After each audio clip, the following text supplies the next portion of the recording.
Chers amis, nous arrivons à la fin du Chumash, l'avant-dernière paracha à Azino, et là-bas, Rabbeinu donne la clé de la réussite en quelque sorte, puisque bien sûr la réussite de l'homme, la véritable réussite ne passera que par la destruction totale du mauvais penchant et son inversion en bien. Que nous arrivions à inverser les forces négatives, se servir de ces forces-là pour nourrir notre pôle positif, pour nourrir positivement notre vie. Et dans cette paracha, Rabbeinu Akadosh nous donne la solution pour arriver à cela. Là-bas, il est écrit Azenu hashamayim vedaber vetishma haaretz imripi. Écoutez cieux, et je parlerai, que la terre écoute les paroles de ma bouche. Ya'arof kamatar likri tizel ketal amarti ke seirim elai deshe ou ke revivim elai esev. Que mon enseignement s'épande comme la pluie, que ma parole distille comme la rosée, comme des ondes sur la verdure, comme des averses sur les brins d'herbe. Donc tout ça, nous voyons de là que finalement, tout provient de la parole. Écoutez les cieux, je parlerai, que la terre écoute les paroles de ma bouche, que mon enseignement s'épande comme la pluie, que ma parole distille comme la rosée, comme des ondées de verdure, etc. Pourquoi tout ça? Ki Shem Hashem ekra avu godel Elokenu. Car c'est le nom de l'Éternel que j'invoque, rendez gloire à notre Dieu. Là, nous avons la solution à tous les problèmes. Et bien sûr, nous voyons que tout doit passer par la parole. Que doit-on dire véritablement? Puisque nous devons invoquer le nom de l'Éternel, lui rendre gloire. Et Rabbeinu nous enseigne là-bas Kol hatzadikim lo zachu lemadregatam beshlemut kiim al yedei itbodedut vetfilot. Bien sûr, de là, nous comprenons facilement que tous les tzadikim, puisque c'est Moshe Rabbeinu qui parle, que finalement tous les tzadikim n'ont mérité leur niveau extrêmement élevé, leur shlemut, c'est-à-dire leur perfection, qui imalédé itbodedut, et celui-là uniquement grâce à la itbodedut et là, le dialogue avec Hachem et les prières, ve'yirbu litranen lifnei Hachem itbara, ve'isku lekayem et haTorah, ki ikar achnaat asitra achara beshlemut ou rak al yedeze, et ont mérité bien sûr de multiplier leurs prières et de supplier et leurs supplications devant Hachem itbara, et ont mérité tout cela, les Kayem et Torah, grâce à ça, on demandait de mériter, c'est cela la clé, c'est de demander dans notre Idbodedut et dans notre prière, une chose que nous oublions très souvent bien sûr, de demander de mériter d'accomplir la Torah. C'est l'essentiel de l'Idbodedut, de mériter d'accomplir, Ve'yisku les Kayem et Torah, d'accomplir la Torah, qui car l'essentiel du fait que nous puissions repousser et annuler le mauvais penchant, shlemut ou rak al yedei ne provient uniquement que de cela, du fait de demander à Hachem de l'ekayem et à Torah. C'est ça que nous devons demander et c'est la clé de l'annulation du mauvais penchant, c'est donc la clé de la réussite de l'homme. Puisque tant que le mauvais penchant est accroché à l'homme et le fait chuter, bien sûr, il y a comme on l'a dit, des ascensions et des chutes permanentes, mais le fait chuter, à ce moment-là, la réussite lui est impossible.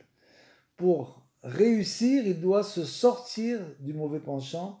L'essentiel, c'est bien sûr l'idvodidut, demander à Hachem de l'ekayem et Torah, d'accomplir véritablement la Torah, c'est-à-dire d'accomplir la Torah comme de faire en quelque sorte du nachatoire à Hachem, de donner en quelque sorte un plaisir à Hachem de notre accomplissement de la Torah, puisque bien sûr la Torah englobe aussi la tfila, l'idvodidut, etc. Qui a Torah b'ipnei asma yesh lefamim yenika milesitrachara. Pourquoi? Parce que même la Torah elle-même, quelquefois, elle peut nourrir en quelque sorte, se nourrir des forces du mal, chas v'shalom. Shemachnis da'ato lilmot shelo lishma. Comment? Quand quelqu'un vient étudier, pas pour la crainte du ciel, il vient étudier pour son kavod, pour son honneur, pour se faire un nom, pour qu'on l'appelle Rav, pour de l'argent, etc. Chas v'shalom. Vechen betfila mipnei atzma tuchal asitra chara leitachez. C'est-à-dire que même la tfila, même la prière, le mauvais penchant peut, les forces du mal peuvent aussi s'accrocher à la tfila. Shemachnis da'ato litpalel sorer gufo levad, c'est-à-dire quand une personne ne prie que pour elle, que pour sa santé, pour son bonheur, pour sa panassa, etc. Quand l'homme ne prie que pour ses besoins corporels, alors bien sûr c'est les forces du mal qui sont accrochées naturellement à ses prières. Puisqu'il ne prie pas l'ishma, qu'est-ce qu'on doit demander? Juste l'ekayem et la Torah. C'est ça qu'on doit demander, l'ekayem et la Torah. De pouvoir réaliser, accomplir véritablement la Torah comme Hachem l'entend. C'est-à-dire comme lui voudrait qu'on l'accomplisse. Aval kshe nitkashe la Torah betfila yachad. Par contre, quand on la Torah betfila yachad, quand on réunit la Torah et la tfila ensemble, et la prière ensemble, et kol tfilato ora kshe yekayem et la Torah, et toute sa prière, on l'a dit, toute son idbodedut, notre idbodedut, ce n'est que demander à Hachem que nous puissions accomplir véritablement la Torah. Vechen kol limudo et a Torah, kedei sheyeda la'asot mi a Torah tfila, et tout finalement, toute son étude, c'est pas pour lui, c'est pas pour ses honneurs. Il étudiait dans un seul sens, une seule kavanot, tout ça pour pouvoir transformer kedei sheyeda la'asot mi a Torah tfila, c'est-à-dire qu'il puisse transformer sa Torah en prière. Ça veut dire quoi? C'est-à-dire qu'il va prier de tout ce qu'il va apprendre, il va prier pour accomplir ce qu'il vient d'apprendre. Donc chaque fois qu'on apprend un enseignement nouveau, on doit immédiatement, bien sûr, prier pour pouvoir accomplir véritablement ce qu'on vient d'apprendre, cette nouveauté, pour la réaliser. Véritablement, c'est-à-dire que quand on prie, bien sûr, à ce moment-là, c'est d'un autre niveau, beaucoup plus élevé que quand on va réfléchir. Parce que quand on réfléchit, bien sûr, à ce moment-là, on réfléchit avec notre sechel, notre intelligence, mais aussi notre imagination. Alors bien sûr, de là, il va sortir quelque chose qui sera en quelque sorte imaginaire. Ça sera encore loin de la vérité. Par contre, quand on prie que Hachem nous rapproche de la vérité et nous permet d'accomplir la Torah de vérité, alors là, c'est un autre niveau. Kedé et donc Torah Tfila, c'est-à-dire que tout ce qu'on va apprendre, toutes les nouveautés que nous allons apprendre, on doit les prier immédiatement pour les réaliser véritablement. Kedé Sheiske, Lishma Velasot ou le Kayem, tout cela afin de mériter, de réaliser, accomplir tout ce qu'on a appris. Ve'az nichla la Torah du Fila, à ce moment-là, la Torah est s'inclut dans la prière, comme on l'a dit, qui est d'un niveau plus élevé. Donc la Torah va s'inclure dans la prière, yachad betachlit hayechud, dans un totalement, donc bien sûr dans le but de l'unification, c'est-à-dire qu'on va pouvoir atteindre grâce à ça en quelque sorte l'unification, l'unité divine. Ve'az Itpardu kol pole aven ve'en asitrachara shum yenika. Et si on étudie dans le but de pouvoir prier par la suite pour accomplir ce qu'on vient d'étudier, pour accomplir les nouveautés que nous voulons d'apprendre, si c'est le but de notre étude, d'accomplir véritablement la Torah, à ce moment-là, nous dira Benoît, la sitracha, c'est-à-dire les forces négatives, n'ont aucune prise sur la Torah de l'homme. Elle n'en tire plus rien. Adraba, au contraire, ara nitafer gamkem les Torah, c'est-à-dire, grâce à ça, on va pouvoir transformer le mal en bien. C'est donc, je le relis, très important, c'est ça la clé finalement de la réussite de la vie, non seulement matérielle, mais spirituelle de l'homme. Ve'az nirchela la Torah, vatfila, dès l'instant où l'homme prie, de pouvoir réaliser tout ce qu'il a appris, de pouvoir transformer sa Torah en prière, il va demander à Hachem de l'Ekayem et ta Torah, d'accomplir la Torah, cette nouvelle Torah qu'il a apprise, Yacha betfilat beyechud, Az nitpardu kol polaven, d'un coup, tout à coup, les forces négatives, qu'on appelle les artisans d'iniquité, se séparent de l'homme, ve'en asitrachara shum yenika, et les forces du mal, le mauvais penchant ne tire plus rien de ça, ne peut plus se nourrir, puisque le mauvais penchant se nourrit des fautes de l'homme, bien sûr, quelle que soit la faute.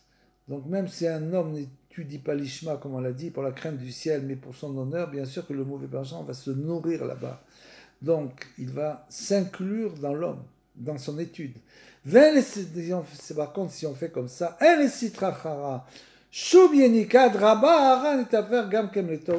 c'est-à-dire qu'au contraire, même le mal se transforme en bien. Azinu Hashamaim et Daberuz, et comme on l'a dit, écoutez cieux, je vais parler, etc. Ya'arov, Kamatar, l'écrit, que mon enseignement s'épand comme la pluie, chez Bevadai, Ikansu, Devarai, Beoznechem, parce que bien sûr, mes paroles pénétreront dans vos oreilles, ou que en chez Peresh Rashi, comme l'explique Rashi là-bas, Sham, l'Inyano a Ta'am, qui Shem Hashem Ekra. Et Rashi nous explique là-bas et commente pour le verset, car c'est le nom de l'Éternel que je proclame, qui Ekra ve'itpalel be'Shem Hashem ve'e'ese me'atorat filot al yedeze bevadai ya'arov kamata l'écrit Ezel katal ve'itkaimu ve'inkansu ve'divre be'livechem kemata ou ketal. Donc j'en appellerai par ma prière au nom de Dieu, c'est ce qu'il est marqué là-bas. Donc je ferai de mes enseignements des prières, c'est ça que nous dit Rashi. Nous allons faire de tous les enseignements que nous recevons des prières, et alors certainement ainsi, mes enseignements se déverseront comme la pluie, et à cette condition qu'on transforme la Torah en tfila, à ce moment-là, bien sûr, les enseignements, cette Torah-là, va se déverser comme la pluie, elles se distilleront comme la rosée, afin que mes paroles pénètrent votre cœur comme la pluie et la rosée. Et donc, c'est ça que nous dit Rashi. Vetisku le kayem et a Torah, qui ikar kiyum Torah ou aliedeze, chez aussi mes Torah tfilot. Et bien sûr, grâce à cela, on va pouvoir véritablement réaliser la Torah, c'est-à-dire que la Torah qui se renouvelle tous les jours, la Torah se renouvelle, bien sûr. Naturellement, parce qu'on le dit dans la prière, Mechadesh bechol yom, tous les jours, les bontés de Hachem se renouvellent dans le monde, c'est-à-dire que la Torah de l'homme se renouvelle, comme dit Rabbeinu, que nous ne soyons pas comme des vieillards qui faisons la même Torah depuis des dizaines d'années, sans bouger d'un poil, avec les mêmes habitudes. Bien sûr, ce n'est pas de ça qu'on parle. On est en train de parler de celui qui va chaque jour étudier des nouveautés de la Torah, bien sûr, qui va prier de pouvoir réaliser véritablement ces nouveautés chaque jour. Alors certainement, dans ce cas-là, les enseignements se déverseront sur l'homme comme la pluie, elles se distilleront comme la rosée pour que les paroles pénètrent dans le cœur comme la pluie et la rosée. Et alors, bien sûr, à cette condition, Tiskul et Kayem et Torah, on méritera de pouvoir pratiquer véritablement, réaliser la Torah, qui Ikar, qui Torah, ou Aliédé, Zéche aussi Torah Tfila, parce que l'essentiel de la Torah, c'est bien sûr de transcender l'enseignement, la Torah en Tfila, pour pouvoir véritablement comprendre après, bien sûr, que cette lumière revienne sur nous de la prière et recomprendre ce qu'on vient d'étudier. Kikol shirat azinu ne'emra kede liskot me acharit ayamim lekayem et Torah, parce que tout ce cantique de Azinu, bien sûr, n'a été en fait dit que pour que nous puissions dans le futur, à la fin des temps, lekayem et Torah, parvenir à accomplir véritablement la Torah, comme Moshe Katuv Sham Beinyan, Ve'anochi Esther, Esther Panav, comme il est rapporté là-bas, quand il est écrit alors même, je persisterai en dérobant ma face, en cachant ma face. Esther, Astir, naturellement Panaï, Ve'anta Ashira Azot, Lefanav, Le'ad, Ki Lo Tershechat Kepi Zaru.